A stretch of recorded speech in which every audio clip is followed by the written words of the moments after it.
வணக்கம். மார்க்கெட்டில் சொல்கிற மாதிரி எதுவுமே இல்லை. இன்ஃபர்மேஷன் மார்க்கெட்டில் என்ன இருக்கோ அதான் இப்போ கொடுக்க வேண்டிய சூழ்நிலையில் இருக்குது. எதுவும் ஸ்பெஷலாக இன்ஃபர்மேஷன்றது எடுத்துக்கிட்டா 2 ஸ்டாக்கை பற்றி பேச போகிறேன் அண்ட் ஒரு கம்பெனியை பற்றி நம்ம இன்றைக்கி பேசலாம். நிஃப்டியை பொறுத்த வரைக்கும் 24,000க்கு மேலே வந்து க்ளோஸ் ஆகிருக்கு. நிஃப்டி ஃபியூச்சர்ஸ் ரைட் 24,006 வந்து க்ளோஸ் ஆகிருக்கு. இன்ட்ராடே ஸ்விங் வந்து பெருசாக இருந்துச்சு. 145 பாயிண்ட்ஸ் இன்ட்ராடே ஸ்விங். டே ஹை வந்து 24,045 அண்ட் டே லோ வந்து 23,900. நல்ல ஒரு ஸ்விங்கு. நீங்கள் வந்து எடுத்து பார்த்துக்கிட்டிங்கன்னா மார்க்கெட் க்ளோஸ் ஆனது 27 பாயிண்ட்ஸ் ப்ளஸில் க்ளோஸ் ஆகிருக்கு அண்ட் 99 பாயிண்ட்ஸ் ப்ரீமியமில் இருக்குது. இந்தியா விக்ஸ் இன்றைக்கி நிறைய நல்ல விஷயங்கள் இருக்குது. நீங்கள் எடுத்துக்கிட்டிங்கன்னா ஒன்றுமே மார்க்கெட்டில் ஒன்றுமே நடக்கல, ஆனால் நிறைய இன்ஃபர்மேஷன்ஸ் இருக்குது, நிறைய நல்ல விஷயங்கள் இருக்குது. India Vicks has come below 14.98 வந்து இருக்குது. ரொம்ப நல்ல விஷயம். 15 கீழே வந்துட்டுனாவே இன்வெஸ்ட்மெண்ட் கிரேடுக்கு வந்துடுது அண்ட் 12 கீழே வந்துருச்சுன்னா ப்ராபப்ளி வந்து மார்க்கெட் ரேலி ஆகிறதுக்கான சான்சஸ் நிறையா இருக்குது. இன்றைக்கி 7.13% வந்து கீழே விழுந்துச்சு. அப்போ Monday and Tuesday market rally ஆனதாகட்டும் கீழே வந்ததாகட்டும் இது எல்லாமே வந்து ஷார்ட் கவரிங் வேலை. நேத்தோட வால்யூம் ரைட், நேற்று வந்து நல்ல இன்ட்ராடே ஸ்விங் இருந்துச்சு அண்ட் நேத்தோட வால்யூமும் எடுத்துக்கிட்டாலும் சரி, இன்னைக்கான ஃபர்ஸ்ட் டே ஜூன் மந்த்க்கான ஃபர்ஸ்ட் டே கான்ட்ராக்ட் இன்னைக்கான வால்யூம் எடுத்துக்கிட்டாலும் சரி ஒன்றுமே இல்லை. ரெகுலர் வால்யூமோட ஆல்மோஸ்ட் அபவுட் 20% வந்து கம்மியாக இருக்குது. ஸோ மார்க்கெட்டில் வந்து ஸ்டில் பீப்புளுக்கு வந்து டைரக்ஷன்ஸ் கிடைக்கல. நிறைய mid cap stocks and small cap stocks வந்து ரேலி ஆகிட்டுருக்கு. ரொம்ப நல்ல விஷயம். அண்ட் லார்ஜ் கேப் ஸ்டாக்ஸ் எல்லாமே வந்து அடி வாங்கிட்டு இருக்கு. அடி வாங்கன்னு சொல்கிறதோட பெருசாக ரேலி வந்து கொடுக்கல அண்ட் அதில் வந்து நம்பிக்கை கொடுக்குற மாதிரி எதுவுமே இல்லை. லார்ஜ் கேப்னு நம்ம எடுத்துக்கிட்டனாவே டாப் 10 எடுத்துக்கிட்டனாவே அந்த அளவுக்கு பர்ஃபார்மன்ஸ் சரியா இல்லை. HDFC எடுத்துங்க. கொஞ்ச நாளைக்கு முன்னாடி வந்து MD வந்து ரிசைன் பண்ணார் HDFC பேங்க்கில். எத்திக்கல் ரீசன் வந்து கொடுத்துருந்தாரு. அது வந்து ரொம்ப சிம்பிளான விஷயம். பேங்க் வந்து ரெகுலராக RBI என்ன இன்ட்ரெஸ்ட் ரேட் கொடுக்குதோ அதுக்கு மேலே வந்து வட்டி கொடுத்துருக்குறாங்க. இப்போ வட்டி கொடுத்தா ஊரில் வந்து நிறைய பிரச்சனை வரும். RBI ஏன்டா இவனுக்கு அதிகமாக வட்டி கொடுத்துருக்குறான்றது வரும் அண்ட் மற்ற கஸ்டமர்ஸும் வந்து ரிக்வெஸ்ட் பண்ணுவாங்க. மகாராஷ்டிரா ஸ்டேட் ரோட் டிரான்ஸ்போர்ட் கார்பரேஷனுக்கு வந்து ரெகுலர் வட்டியாக கொடுத்துட்டாங்க. அது இல்லாத 45 கோடி அந்த ஆர்கனைசேஷனுக்கு வந்து ரோட் சேஃப்டிக்கோசரம் ஸ்பான்சர்ஷிப் மாதிரி ஒரு 4 ஏஜென்சி மூலமாக ஒரு 45 கோடி கொடுத்துருக்குறாங்க. அது பேசிக்காக வர்பலாக வந்து அக்ரி பண்ணிட்டாங்க தட் இதுக்கு வந்து நான் எக்ஸ்ட்ரா வட்டி கொடுக்குறேன்னு. இது வந்து இண்டஸ்ட்ரியில் ரொம்ப ஸ்டாண்டர்ட். நீங்கள் வந்து மியூச்சுவல் ஃபண்ட் இண்டஸ்ட்ரியிலலாம் நீங்கள் எடுத்துக்கிட்டிங்கன்னா 0.65% தான் வந்து நார்மலாக கமிஷன். இதுக்கு மேலே வந்து ஏஜென்சிஸ் வந்து சப்போஸ் ஒரு பர்ஃபார்மர் நல்ல டாப் பர்ஃபார்மர் பண்ணுறாங்கன்னு சொன்னால் அவங்களுக்கு வாடகை கொடுத்துருவாங்க, இவங்க பண்ணுற ப்ரோக்ராமுக்கு வந்து ஸ்பான்சர்ஷிப் கொடுத்துருவாங்க, இல்லை இவங்க ஆஃபீஸில் வந்து 2 ஸ்டாஃப்ஸ்க்கு வந்து சேலரி கொடுத்துருவாங்க. இதெல்லாம் வந்து இண்டஸ்ட்ரி ஸ்டாண்டர்ட். இதை வந்து ஒரு பெரிய குற்றமான்னு பார்த்தா எனக்கு தெரியல. இட்ஸ் ஆல் சில இடத்துல வந்து சில அட்ஜஸ்ட்மெண்ட்ஸ் பண்ண வேண்டியது இருக்கும் and they do it legally and லீகலாக பண்ணுற தவறுகள். அதனால தான் புதுசாக வந்த MDs வந்து சரி RBI சரியும் சரி அவங்க வந்து சொன்ன விஷயம் வந்து எத்திக்கலி நீங்கள் வந்து பேசுகிறீங்க, லீகலாக நாங்கள் பார்த்தோம் எந்த விதமான தவறும் கிடையாது. லீகலாக வந்து சில தவறுகள் பண்ணலாம் அண்ட் அந்த தவறுகளில் தான் HDFCயும் பண்ணியிருக்கு.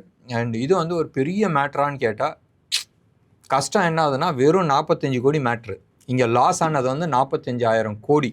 எனிவே லாஸ் ஆனது தான் and it will take longer time for bank to recover. Technically அந்த லெவலில் வந்து மேலே வந்து கீழே உழுவுந்தான் இருந்துச்சு அண்ட் இது எல்லாமே காரணங்கள். அது வந்து TCS ஆகட்டும், இன்ஃபோசிஸ் ஆகட்டும், ICICI ஆகட்டும், இல்லை HDFC ஆகட்டும், ஆக்சஸ் ஆகட்டும், L&T ஆகட்டும், பாரதி ஏர்டெல் ஆகட்டும், டெக்னிக்கலி அந்த லெவல் ரீச் ஆகிடுச்சுன்னு சொன்னால் அங்கேருந்து கீழே சரிய வேண்டியது தான். இன்றைக்கி வந்து எடுத்து பார்த்தீங்கன்னா மோஸ்ட்டாக ஸ்டாக் ஸ்பெசிஃபிக்காக நம்ம போகிறதுக்கு முன்னாடி நம்ம இன்டர்நேஷ்னல் மார்க்கெட்டை தொட்டலாம். ரொம்ப இன்ட்ரெஸ்டிங்கான விஷயம், டாலர் இண்டெக்ஸ் வீக் ஆகிட்டுருக்கு. டாலர் இண்டெக்ஸ் வீக் ஆனால் சாதாரணமாக கோல்டு, சில்வர், கமாடிட்டிஸ் எல்லாமே வந்து இன்க்ரீஸ் ஆகணும். ஆனால் ஆப்போசிட்டாக போயிட்டுருக்கு. க்ரூடு வந்து ஆல்மோஸ்ட் வந்து 5.5% கீழே விழுந்திருக்கு. பிரெண்ட் க்ரூட் நம்ம ஊரில் வாங்குகிற அந்த பிரெண்ட் க்ரூடும் வந்து ஆல்மோஸ்ட் 4.25% வந்து கீழே விழுந்திருக்கு. நல்ல விஷயங்கள்.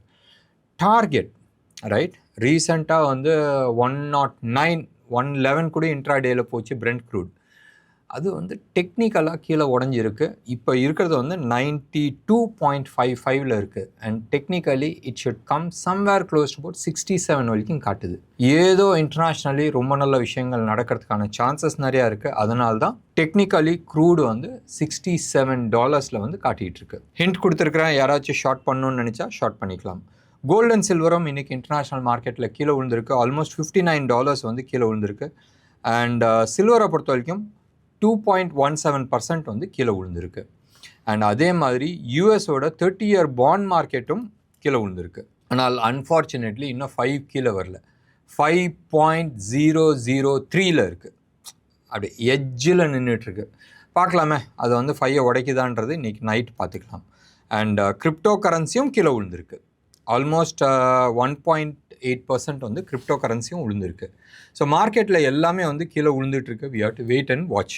ருப்பியை பொறுத்த வரைக்கும் இன்றைக்கி இன்ட்ராடேயில் வந்து 95 rupees 91 paisa வரைக்கும் போயிருக்கு. அண்ட் ரைட் நவ் வந்து 95 rupees 65 paisa வந்து ட்ரேட் ஆகிட்டுருக்கு. கோல்டை பொறுத்த வரைக்கும் கோல்டு இன்டர்நேஷ்னல் ப்ரைஸில் வந்து கீழே விழுந்திருக்கிறனால ஒரு 250 ரூபா கீழே விழுந்திருக்கு.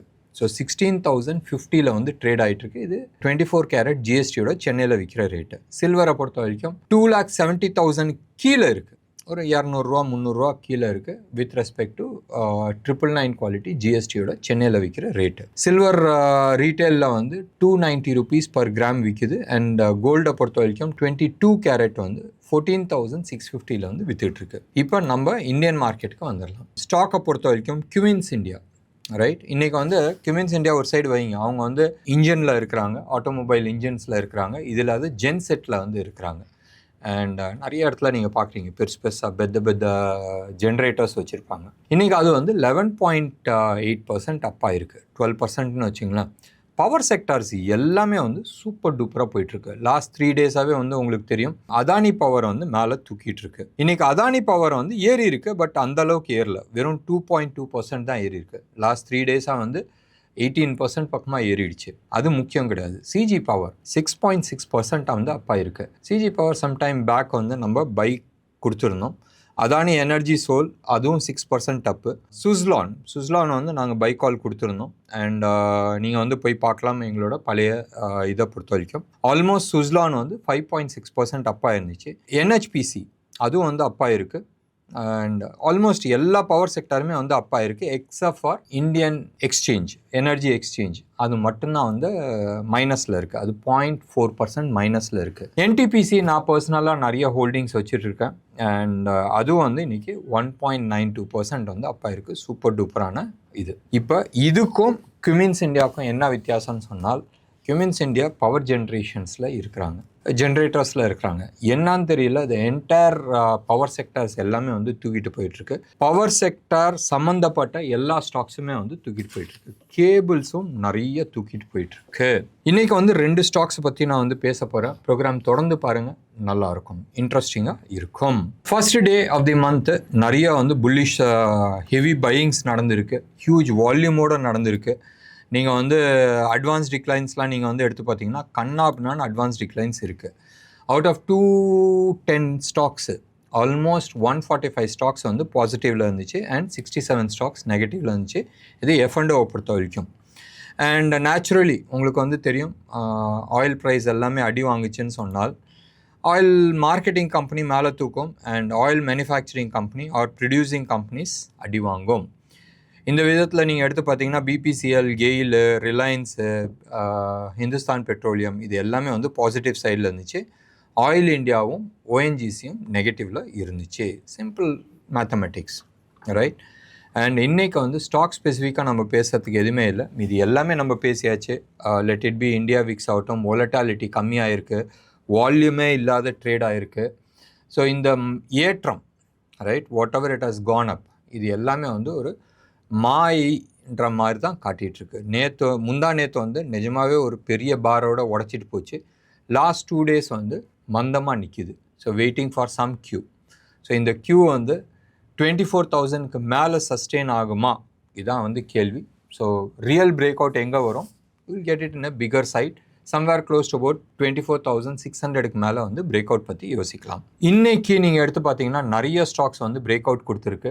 அண்ட் அதில் வந்து NTPCயும் வந்து one of the break out stocks. And volume கொடுத்துருக்கு, ரெகுலர் வால்யூமோட ஜாஸ்தி இருக்குது. ட்ரெண்ட் லைனை உடச்சி மேலே நின்றுட்டுருக்கு. Current market price somewhere close to about 398 இருக்குது. 420, 422 வரைக்கும் வரதுக்கான சான்சஸ் இருக்குது அடுத்த சில நாட்களில். அடுத்தது வந்து எக்ஸைட் இந்தியா ரொம்ப நல்லா இருக்குது. ரொம்ப நாள் கீழே அடி வாங்கிட்டு இருந்துச்சு. எக்ஸைட் இந்தியா வந்து இன்னைக்கு க்ளோஸ் ஆன லெவல் 394 வந்து க்ளோஸ் ஆச்சு. அண்ட் ஆகஸ்ட் எண்டுக்குள்ளே வந்து we are expecting somewhere close to about 450, 453 3 பாயிண்ட்டும் சேர்த்து வச்சிங்க 453 வரைக்கும் போகிறதுக்கான வாய்ப்புகள் இருக்குது. ஞாபகம் வச்சுங்க, நான் செபி ரிஜிஸ்டர்ட் அட்வைசர் கிடையாது. என்னோட பர்சனல் எக்ஸ்பீரியன்ஸ் வச்சு சில ஸ்டாக் ஐடென்டிஃபை பண்ணியிருக்கிறேன். நீங்கள் உங்களோட ஹோம்ஒர்க் பண்ணீங்க, ஒரு நல்ல அட்வைசரை பிடிங்க, அவங்க ஓகேன்னு சொன்னதுக்கப்புறமா வாங்கணும்னு நினச்சா வாங்குங்க. இல்லை பர்சனல் ரிஸ்க்கை நீங்கள் உங்கள் ஓன் ஹோம்ஒர்க் பண்ணிவிட்டு பை பண்ணுறது புத்திசாலித்தனமாக இருக்கும். இதுக்கு அடுத்தது வந்து ஃபினோலெக்ஸ் கேபிள். நான் சொன்னேன்ல, எல்லா பவர் செக்டாரும் ரொம்ப நல்லா பண்ணுது. Finolex is also done very well.